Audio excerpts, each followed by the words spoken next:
मैंने last day पे आरिफ साहब को सारे डॉक्यूमेंट्स ईमेल कर दिए थे और जितना पेंडिंग काम है वो भी मैंने उनको बता दिया था। अगर आरिफ साहब इतने रिस्पॉन्सिबल और सेंसिबल होते ना तो मुझे तुम पे रिलाय नहीं करना पड़ता। वो देखो कितने मजे से अपनी एनुअल लीव एंजॉय कर रहे हैं और यहाँ हम कंफ्यूज हो रहे हैं। इसलिए मैंने दुआ को भी साथ साथ इसी कर दी थी मेल। अच्छा सुनो, कल तुम तैयार है ना? मैं तुम्हें घर से पिक करूंगी। अच्छा हम कहाँ जाएंगे? क्या मतलब कहाँ जा रहे हैं? 1 हफ्ते में शादी है, सारी तैयारियां करनी है। तुम्हारा और वकार दोनों के वेडिंग ड्रेसेस लेने हैं, दूसरे ओकेजन्स की भी चीजें लेनी है, तुम्हारी ज्वेलरी लेनी है। अच्छा जितने भी फंक्शंस हो रहे हैं ना उसके लिए एक मैंने वेडिंग प्लानर से बात की है। तुम्हारे जो भी आइडियाज हो तुम उससे शेयर कर दो। मैं जानती हूँ आपका सोशल सर्कल बहुत बड़ा होगा, काफी लोग होंगे मिलने मिलाने वाले, और आपको आपकी क्लास भी और रेपुटेशन भी मेंटेन रखनी होती है। जब भी आप इतनी हाई प्रोफाइल वेडिंग प्लान कर रही हैं। नहीं रोशनी, मैं किसी के सामने शो ऑफ करने के लिए थोड़ी कर रही हूँ, या मैंने इम्प्रेस थोड़ी करना है किसी को। मेरे भाई की शादी है, मैं खुशी से अपनी पसंद से उसे सेलिब्रेट करना चाह रही हूँ बस। नहीं वो तो आप ठीक कह रही हैं, लेकिन आप ये बात जानती है ना कि हम मतलब मेरी फैमिली ये सब कुछ अफोर्ड नहीं कर सकती। हाँ बिल्कुल ठीक है, तुम पे कोई फाइनेंशियल बर्डन नहीं होगा, ये सब कुछ मैं हैंडल करूंगी। लेकिन मुझे अच्छा नहीं लगेगा ना कि मैं सब कुछ आप लोगों पे डाल दूं, और आप लोग का खानदान बहुत बड़ा है, आप लोग बहुत अमीर हैं, लेकिन हम लोग बहुत मिडिल क्लास और इस तरह के। तो एक रिक्वेस्ट है आपसे, अगर आप शादी सादगी से कर ले तो।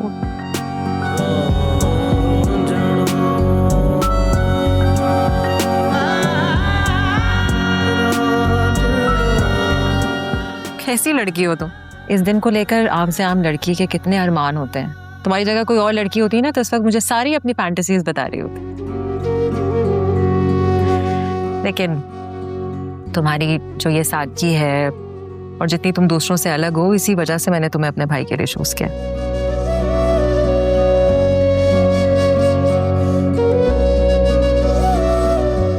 और वकार को भी यही सारी बातें इंप्रेस करती। सो डोंट वरी, हर चीज तुम्हारी मर्जी से होगी, ठीक है? Thank you. अच्छा मुझे दूसरी फाइल भी दिखा दो ताकि मुझे पता चल जाए और कुछ अगर बाकी रह गया हो तो। हाँ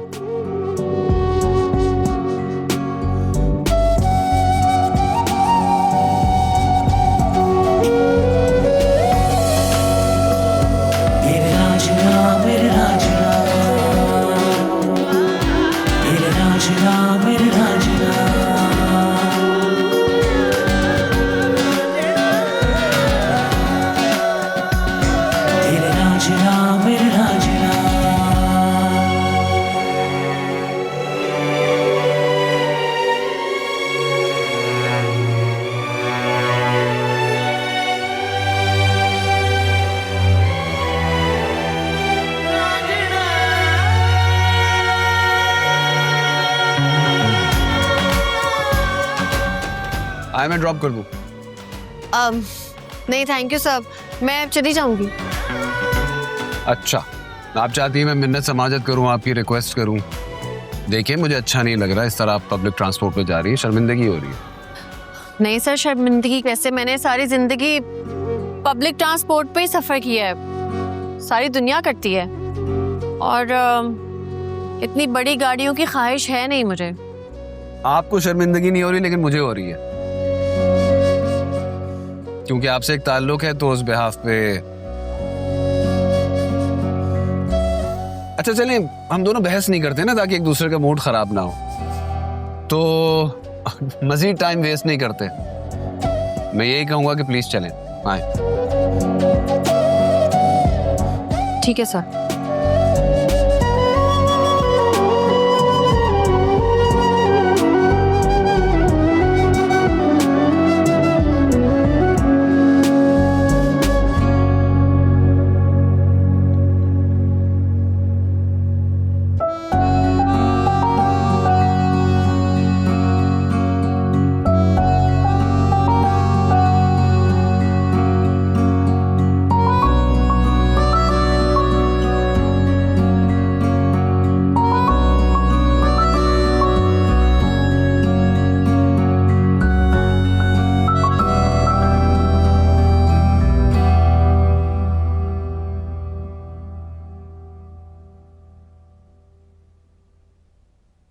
एम सॉरी।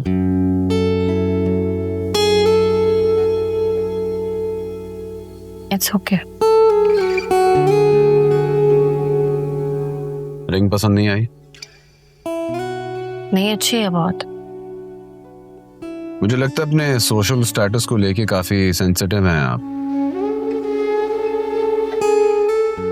I've heard कि आपने फेमिना को शादी के फंक्शंस धूमधाम से करने से मना कर दिया है। क्यों? आपकी ईगो हर्ट हो रही है? हैरत है वैसे, आप इनको फीलिंग्स का नाम भी दे सकते थे। ईगो सबकी होती है और हर्ट होती है।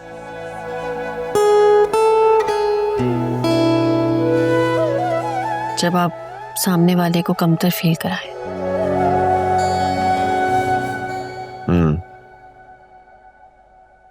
ईगोइस्टिक होने के साथ साथ सेल्फिश भी हैं आप। दूसरे के इमोशंस और फीलिंग्स के बारे में क्या ख्याल है आपका? अगर शादी धूमधाम से हो जाएगी तो आपका और आपकी फैमिली का सर नीचा हो जाएगा। और फेमिना की फीलिंग्स के बारे में क्या ख्याल है? बहुत एक्साइटेड है वो, इतने प्यार से उसने अरेंजमेंट्स किए हैं, सारी तैयारी की है। अगर मुझसे पूछें तो मैं भी अननेसेसरी खर्चा और फंक्शंस नहीं चाहता, लेकिन उसकी खुशी के लिए मुझे ये करना होगा। लेकिन आपको क्या फर्क पड़ता है? बहन तो वो मेरी है, आपकी नहीं। ऐसा नहीं है,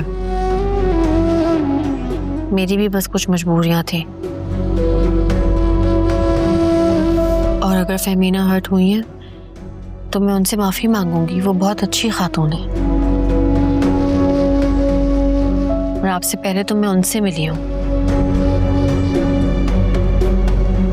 मैं उनसे सॉरी कर दूंगी। किसी को हर्ट करके माफी मांगने से सिर्फ अपना दिल मुतमईन होता है, दूसरे के जख्म नहीं भरते।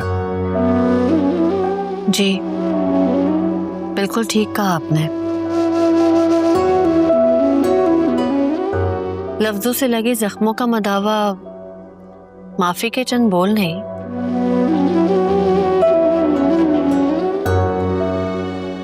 काश हमें एक दूसरे की अजियत का एहसास होता, हम समझ सकते।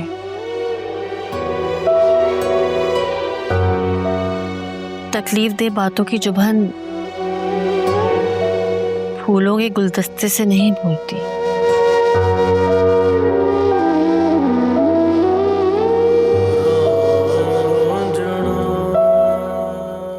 लफ्ज बेजान होते हैं,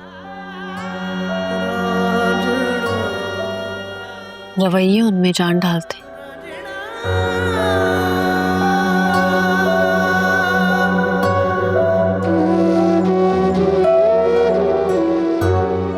थैंक यू, आपको मेरी वजह से सहमत हुई।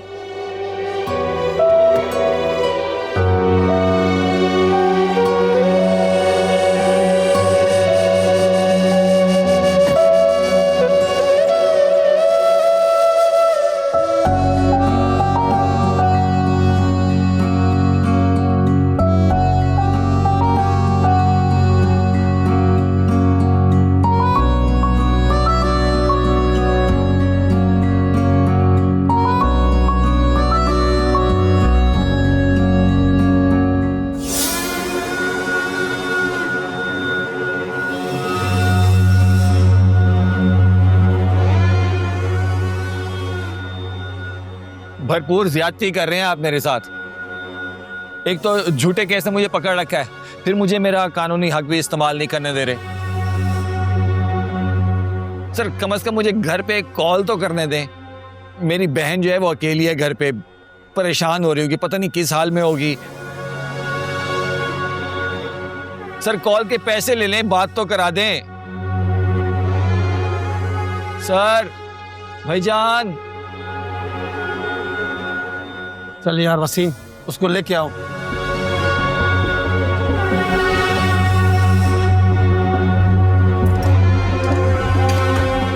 जाओ बाहर आ जाओ, आ जाओ। कर लो अपनी बहन से बात और करवा दो उसे तसल्ली, मगर जल्दी। Thank you sir, thank you. Hello हाँ हेलो नीलमा, साकिब बात कर रहा हूँ। हेलो हेलो भाई, साकिब भाई आप कहाँ हैं? वो मुझे पुलिस ने पकड़ लिया था तो हवालात में हूँ मैं। पुलिस स्टेशन में क्यों पकड़ रखा है इन कब वक्तों ने आपको? मैं इतनी परेशान हूँ यहाँ पर। तुम परेशान ना हो, मैं ठीक हूँ। तुम ऐसा करो, असलम को कॉल करो, उसे कहो कि अपनी बीवी से कहे कि ये केस वापस ले मेरे वाला। असलम तो लाहौर गया हुआ है, मैंने उससे बात की थी मगर कोई फायदा नहीं हुआ। मुझे तो लग रहा है वो जानबूझ के बहाने बना रहा है। क्यों? उसके एकदम तेवर क्यों बदल गए? मैं तो खुद परेशान हूँ। पहले तो वो ऐसे मिन्नतें करने लगता था मेरे आगे, और अब मैं कोई भी बात कर लूँ, कैसी भी बात कर लूँ, उसके ऊपर कोई असर ही नहीं हो रहा। मुझे तो लग रहा है उसका कहीं और चक्कर चल रहा है, वो निकल गया हमारे हाथों से। हाँ मुझे ऐसा लग रहा है। खैर, पढ़ने दो उसको किसी और के चक्कर में। हमें वैसे भी अब उसकी जरूरत तो है नहीं। तुम ऐसा करो कि मेरे वकील से कहो कि वो इस केस को हैंडल करे। नंबर लिखो उसका। एक सेकंड मैं स्पीकर ऑन कर लूं। जी बताएं। 0301 249।